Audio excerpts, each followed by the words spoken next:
Broadcasting deep from the basement bunker. Welcome to the fourth hour. Great to have you along. My name is Greg Belfrage. Let's touch on a few things. Want to apologize right out of the gate this morning because normally I have, we're up and running for the 6 a.m. hour of the Greg Belfrage Show, and we post that live as it happens to YouTube. And it was up and running. And in fact, we were a little over halfway through it. And I checked and it was still running. And I turned my attention to the radio show. And while it was ongoing, it crashed. And I don't know what happened. If we had YouTube, or excuse me, my streaming platform had a notice that came up that said it lost internet contact. So I don't know if it was YouTube. I don't know if it was if it was StreamYard. I don't know what happened. So we were up and running, and you may have seen a portion of that this morning. So I'm not posting it to the website. So again, it was still running like after 7 a.m. I had to get in there and delete it. So it is gone. So, but thanks for being there, those who wake up early to the Greg Belfrage Show on YouTube. I promised on the radio show today, I promised that I would share an additional few stories with you, and I've got them all lined up to touch on them. Let's start over at the no, I'm going to come back to this one. Let's start with this. This is from Straight Arrow News. Canada border crossings into the U.S. have dropped. So now what they're talking about, we're not talking about illegals. We are talking about American citizens who are not wanting to go to Canada and Canadian citizens who are not wanting to come to the United States. And as you know, tariffs have been at the center of this and hard feelings over tariffs. So Canada border crossings into the U.S. have hit pandemic-era lows. The decline comes, as I mentioned, because of the tariff war. And that's what you see happening. So this is pretty crazy. CBC reported lowest number of travelers driving into the U.S. from Canada since COVID-19. And so Canadians are not wanting to come into the United States as a result.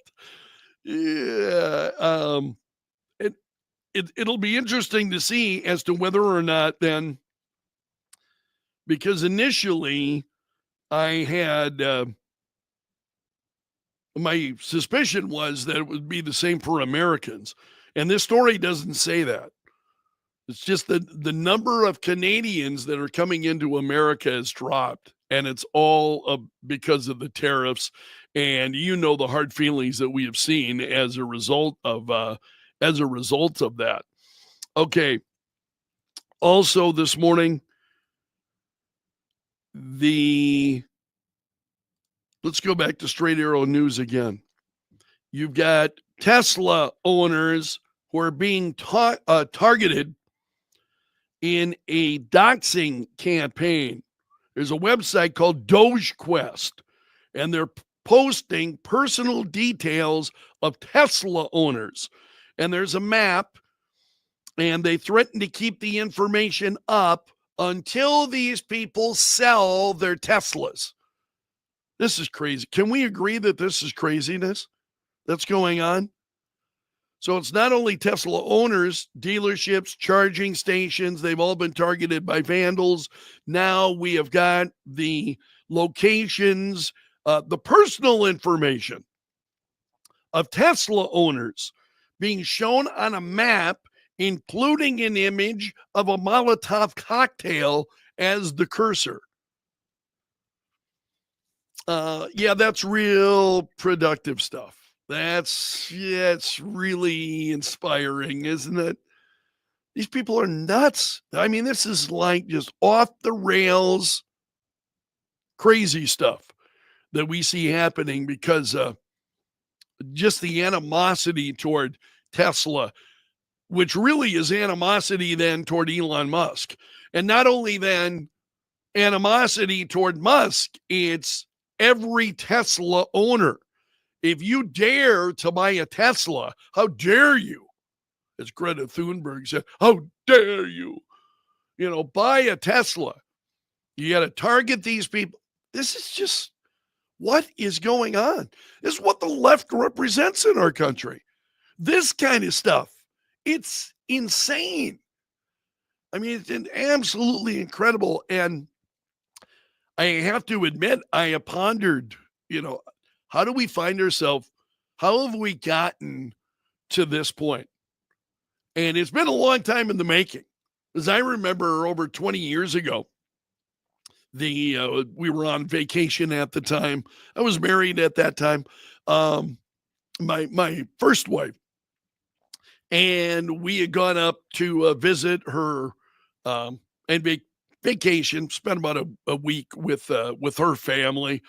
And so we were up, they were from Minneapolis and had moved to Wisconsin, and they had a cabin there and wound up moving to Wisconsin. But so we went up there and just really we're having a nice time. And they had some friends of theirs that had come over and, man, found out that I was a conservative and hosted a conservative radio talk show. And it just went sideways, man. It just went crazy. And they want to sit and argue with me. Some of them did. And I just, excuse myself. This went on for a period of time. You would have been proud of me. I was fairly patient. So I engaged them in a little bit of conversation. I went, man, this is going nowhere. When you're talking to people, whether that's, hey, they got a different point of view and they're being, whether there's anything productive that can come out of that conversation. Because I have had friendly conversations with people before who have various different ideas, and they don't wind up being confrontational. But this was confrontational. And after a while, I got up and I said to Marta, just under my breath, I said, I have got to leave that room. I am not gonna make it. I mean, I'm gonna wind up going off on somebody. This will not be good. And so I did. I went down and went outside and was removed myself from the so it's just, this has been going on a long time. The inability of people to be able to have, a constructive conversation with those who disagree. And now it is escalated beyond just not even being able to really talk to them, from belittling to damaging their property, being angry at them for no, you're a Tesla owner. You bought a Tesla. You weren't out there making a political statement at the time. You were just buying a Tesla, and isn't it amazing that it's the left who is all on board electric cars. They wanted all of this. Oh, yeah, go electric cars. But if you bought a Tesla, oh, yeah, we're going to trash the Tesla. We're going to trash you. What kind of insanity is this? It's just absolutely incredible. And Tesla's at the heart of a bunch of it. I'm just shocked by a lot of this stuff. Also, Stephen Miller made some comments which that are really worth sharing. You may have heard Stephen Miller. He's been a regular guest on Clay and Bucks. He is the White House Deputy Chief of Staff, and he was talking about the administration's use of the Alien Enemies Act, which that judge then is referring to. And so Miller, talking about this with Sean Hannity, says the U.S. Supreme Court in 1948, now this is the highest court in the land, upheld Truman's use of this, ruled the law itself, and said It was constitutional. The law is constitutional. We even have a constitutional precedent for it, which raises questions about John Roberts, because John Roberts then, who was saying, oh, the president wanting to impeach these judges, who were out and standing in the way of this using the Alien Enemies Act, Trump wanting to impeach them, and then Justice Roberts getting right into the middle of that. And so Stephen Miller is saying, raises questions now about John Roberts. He says, this is settled law. Alien Enemies Act has been on the books and has been upheld for over 200 years. And by the way, the fact that it's a 200-year-old law makes it stronger. This was adopted by the founding generation of our country. The people who wrote the Constitution wrote this law because they understood when America is being invaded by a hostile power, the president is at the height of his authority to turn back that invasion. This is just really compelling stuff. Miller said, Tren de Aragua is arguably the most ruthless, violent, menacing gang now designated as terrorists. So these are now terrorists operating in the entire Western Hemisphere, more violent and vicious even than MS-13. What this judge tried to do would have meant, if this ruling was accepted, that a single district court judge can direct the movements of every single aircraft, conducting every single deportation of every single criminal and terrorist in the United States. It would collapse the entire immigration enforcement system. It would be open borders by fiat, and our nation would be open. It would be open season on our nation from every single hostile regime and hostile foreign power on the face of the earth. That is how dangerous and lunatic this ruling is. This especially I wanted to come back to because Stephen Miller is somebody I greatly respect, and what he's saying here about this, and he's absolutely right, which is one of the reasons why I was a little bit taken aback with some of the disagreement on the phones yesterday as we were talking about the response, the president's response to Judge Boasberg, saying that Boasberg should be impeached. And the president had some pretty tough comments, but saying he should be impeached and removed. And then you got John Roberts getting into the middle of that. And Stephen Miller is saying now this raises questions about John Roberts, because the Alien Enemies Act, 4 presidents have used it. And Miller's saying this is settled law. It's been on the books. It's been in front of the U.S. Supreme Court. It's been upheld by the U.S. Supreme Court. Why is Judge Boasberg then inserting himself in the middle of that? Stephen Miller is making a really, really compelling argument. So as we talk about some of this, it's that I think is important to point out to folks. Also, let's go to the New York Post here. Finally, this morning, there's this, their lead story.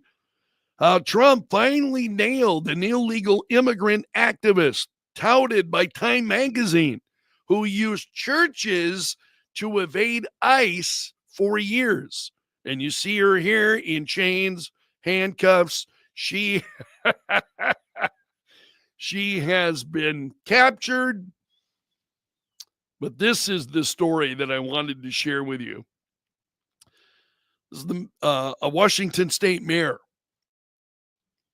And there was an LGBTQ activist who was upset about the POW MIA flag that was flying. And so this activist stood in front of the council and called the mayor, this is the mayor of Newcastle, Robert Clark. So she stood up, called the mayor disgusting, and claimed he and some of the elected city officials were trying to trick people out of believing the pride flag can't be flown by flying the POW MIA flag. And this person said there are 82,000 Americans registered as POWs and MIAs, but there's 20 million minimum LGBTQ members, this person said. I've talked before about the hypocrisy. And here's the thing. A lot of these folks, they show up at city council meetings. It's the same thing all over the country. It's kind of a kook parade sometimes. Forgive me, but it is. I mean, we've got our own local, bunch that loves to show up at meetings. Usually they're there, at repeated meetings. They're there week after week, or, every time the council meets, they're there. And I'm like, really, man? I love the work our local governments do. I also love my life. I'm not going to be down at every single meeting. Some of these folks are. Anyway, this person really upset because they're flying the POW MIA flag. This is really disgusting, she said. So she's walking away from the podium.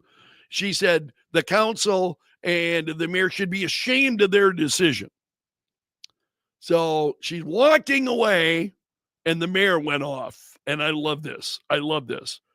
He said, it's not common that I respond to public comment, but I will not sit here and have somebody tell me that veterans are a political stunt. How dare you? The mayor says. The country was founded because veterans lost their lives. Hundreds of thousands of people died for this country so you could fly your pride flag. Man, I am pissed, he said. And he told this woman, never disparage veterans in his presence. He said those 82,000 people who never came home will never have a chance to have a family or grow up while you can fly your pride flag. They sacrificed their lives all over the world for America and for the freedom around the world, he said.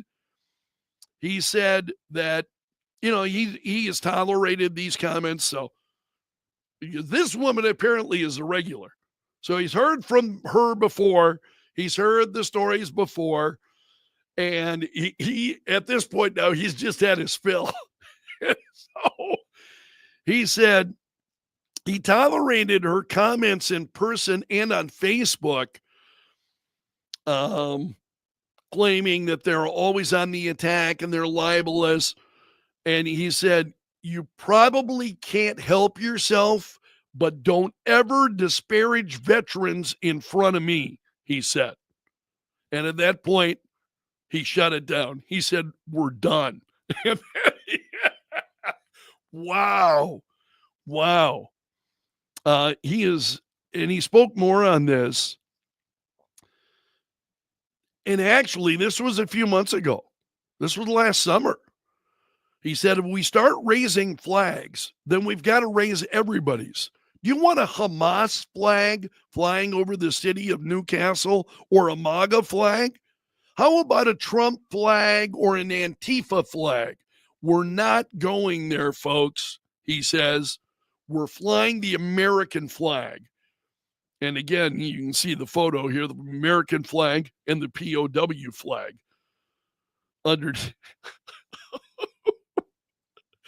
But what a smackdown. That just absolutely delighted me as I saw that. Good for him. I don't know what his political leanings are. I don't know what his political viewpoints are. But that right there, I absolutely wanted to applaud him, get behind what he's saying, and go right on, man. Absolutely agree. And you stand tall for that kind of stuff. As well, he should. And those are some of the stories that I planned to share with you earlier this morning. But so thank you for allowing me to catch up on those today.